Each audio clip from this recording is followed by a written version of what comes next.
waste management and insurance, annuities. There's a lot of fortunes been made in those. That's hard money. That's hard money. Dealing with the public, waste management, you know what you're dealing with. Hollywood money's too easy. It's glamorous, too easy, too quick. If you hit it big, it's just too easy.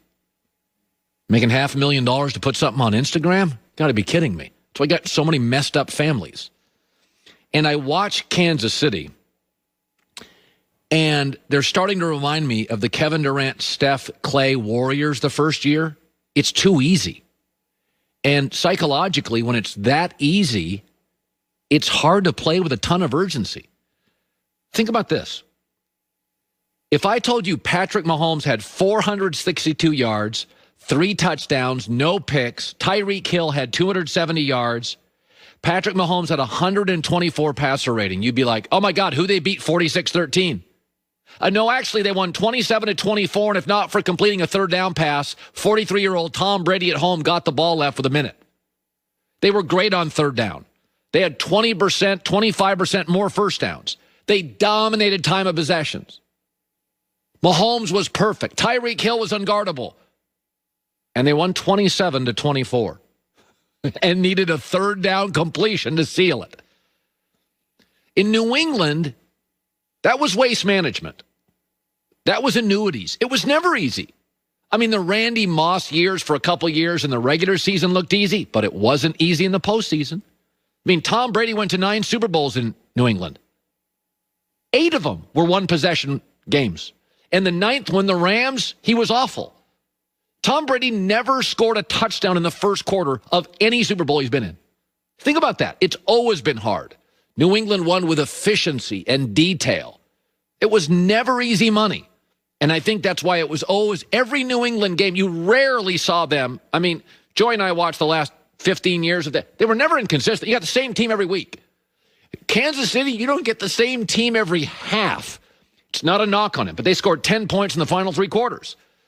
When you're so brilliant, when you're so beautiful, when it's so easy, when you're so talented, and it's effortless, it gets to your head.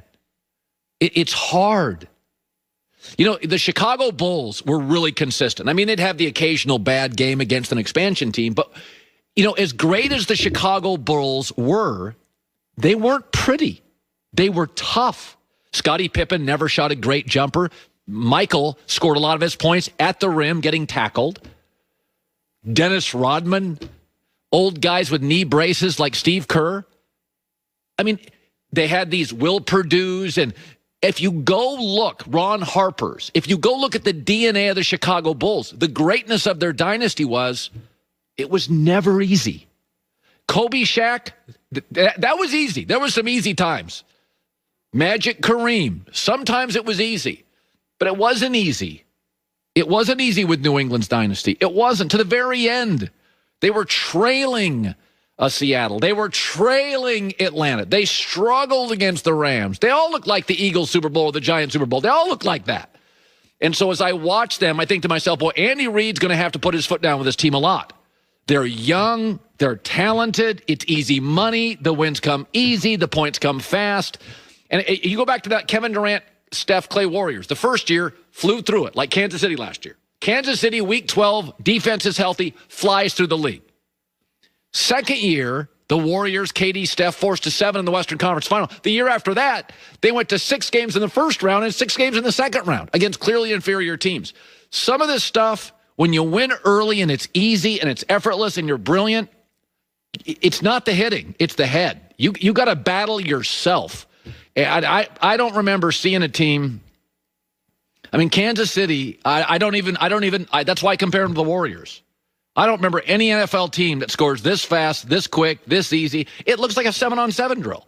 And Tampa's got a defense. It looks like high school 7-on-7 stuff. It's just kind of strolling back there, and Mahomes just keeps backpedaling and backpedaling and backpedaling. He plays like nobody else does. He just keeps back. 7-step drop. He's like 13 steps back. Then kind of sign arms it up the field. Oh, nobody can guard Tyreek Hill. Another touchdown, 270 yards. Fastest guy in the league. Best tight end in the league. Best quarterback arm in the league. Running backs can play. Offensive line can block. Coach is brilliant. Joy with the news. No. Turn on the news. is the Herd Line News. I can see Nick right now. And the minute Mike Evans caught that from Brady, Nick's like, I got to go. That's exactly what he hung up on me. He goes, and his TV, because he's on the East Coast in New York, his TV is 6 seconds ahead of me. So Brady walking up to the line, Nick goes, on! I'm like, what? Oh, I got to go. It's hard to watch games with anyone who is like a little bit ahead or behind you. Yes. It's like, let's just text. So the Packers made it look easy last night. It was pretty much unwatchable by the third quarter. Chicago games are really increasing. I know it's a big market. Their games are tough to watch. Well, they win ugly, and they lose ugly. They lose ugly, too. 41-25, Packers beat the Bears last night. Aaron Rodgers threw for 211 yards and 4 touchdowns. He also became the 11th player to reach 50,000 career passing yards and hit that mark with the second fewest attempts in NFL history, so still brilliant. Green Bay's defense also had a big game, forcing 3 turnovers from Trubisky, who is making his first start since week 3 and suffered his first loss of the season. Nicest bad quarterback ever. He's such a wonderful kid. You can tell the players like him. When I watch him, everybody likes him. Even Tony Dungy could not bring himself to be critical of him. I mean, I just think Mitch Trubisky's one of those guys that you would love as a friend. He would drive you to the airport, even if he was sick and down in the dumps. But I didn't get it when he came out. I don't get it now, and it just they got to reboot the quarterback situation in Chicago, or else it's just going to be this against Green Bay for the next 3 years. We definitely need more nice people in the world. Yes, there's nothing wrong with being nice, but I'll take a little less nice at quarterback. Yeah, I mean, you could just be 10% less nice, and we'll deal with it for, an upgrade in that position. I just feel bad for Chicago fans, and I've felt like this for the past couple of years with Chicago, which is why I think it's so strange that they're consistently in this predicament at the quarterback position. Not that it's easy to find a quarterback, but I mean, we all know who they passed up on. Well, so my thing is, like, you have a defense that is capable, right? You know what they did? That Jay Cutler had a great arm, but was incredibly difficult. Right. And then they go interview Mitch Trubisky, and they don't like the arm, but he's such a nice guy. You overcorrect. So they overcorrected. So the word on what Chicago did is that Cutler was so poisonous in the locker room and so difficult. They didn't like the guy, but they loved his talent. And then they went and interviewed Trubisky, and they didn't love his talent, but they loved the guy. And they thought, you know what? He's everything Jay's not. Everybody will love him.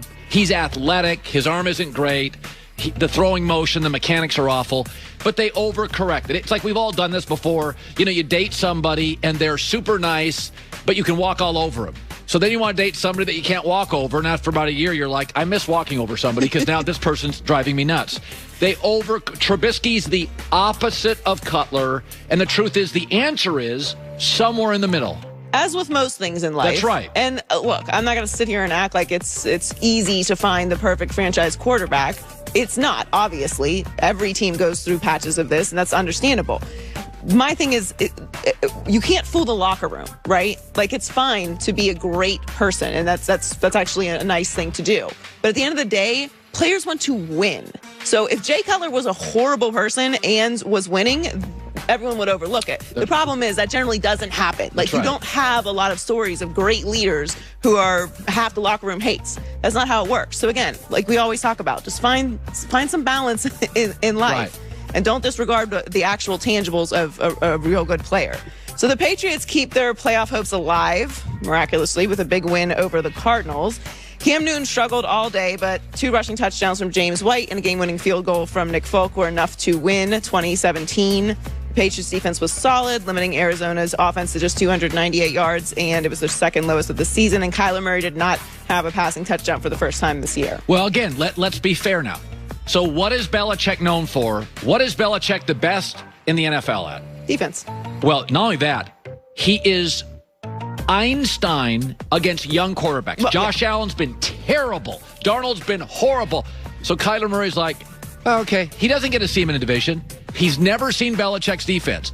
And Belichick, all these young quarterbacks, this is one of these. Yeah, his record against young quarterbacks is staggering. It's like 31-3. And so Kyler never seen Belichick. He has no idea what he's going to get defensively. And Cliff Kingsbury's a college coach, just became an NFL coach. So when I watch that game, I'm like, oh, It's one of those you should have betted after the fact. I'm like, oh, of course Kyler Murray's struggling because Josh Allen struggles and Kyler struggles. All Baker struggled against him. All young quarterbacks struggle.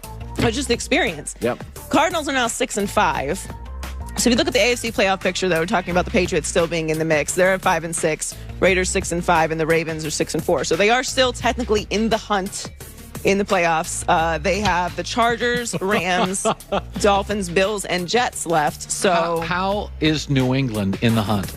This is an unbelievable coaching job. It really is. They have no playmakers. It is, and consider Cam Newton being out for COVID as well, and the struggles that they had when he came back. But the rest of their season is really interesting, though. At the Chargers, at the Rams. The Rams are the most inconsistent good team in the league. The Dolphins, Bills, and Jets. Oh, by the way, so Belichick faces another young quarterback next week, Justin Herbert.